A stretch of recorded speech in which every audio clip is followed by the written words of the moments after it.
Two partners in a retail business are preparing to host a sales event when one of them says to the other, "At these prices, we'll lose money on every transaction." And the partner responds, "Not to worry, we'll make it up on volume." No doubt you've heard this joke before, and like all great jokes that stand the test of time, it has a kernel of truth. We all know that money-losing transactions still take place in business. But how can good businesses allow themselves to conduct money-losing transactions? One all too common reason is that the way we account for costs doesn't necessarily alert us to their presence and can actually allow money-losing business to remain hidden inside our consolidated financials, which tell a rosy picture once everything's been aggregated. Here's a simple example of how this can take place related to the way overtime is accounted for in a manufacturing business. Almost every manufacturing plant utilizes overtime to match production with fluctuations in demand.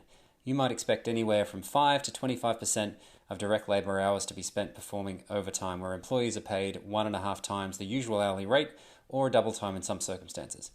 Let's imagine we're dealing with a plant that is scheduled to operate from Monday to Friday, but on average also needs to operate every other Saturday, representing about 9% of our direct labor hours. Now, to take the most generous definition of profitability, you could say that so long as a production run can cover its direct variable costs, that is, its direct labor and raw materials, then it's profitable, as in it generates additional profit for the company and is good business that we should keep. This is because even though the indirect costs are considered variable, for small increases in volume, you may not need any more of them. The direct variable costs, on the other hand, must go up with any additional production, and when production goes down, these are the only costs that go away by themselves. So, back to overtime.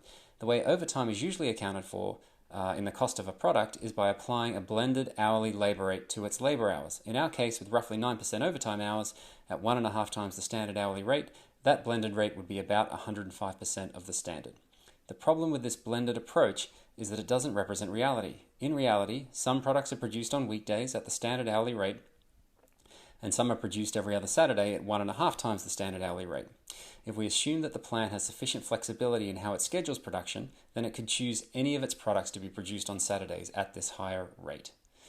What this really means is that unless a product can cover its direct variable costs when being produced on overtime, it isn't really profitable.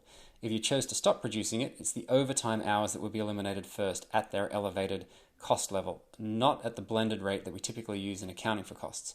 The same logic applies if you chose to produce more of the product. You'd need to add overtime hours to do so, and so the revenue generated would need to cover those added costs in order for the production to make sense.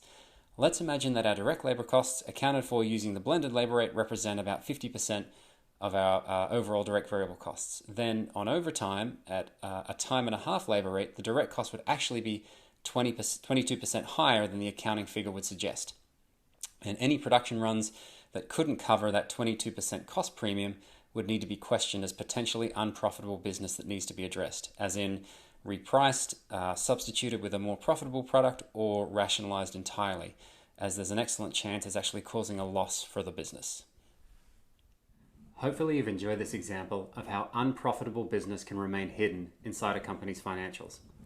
If you're a complex manufacturer or distributor and are interested in gaining a deeper understanding of which of your company's products and customers are generating your profits and which aren't, check out my video on the Profit Finder approach. I've included a link to it in the comments below. And in the meantime, I wish you all the best with the success of your business.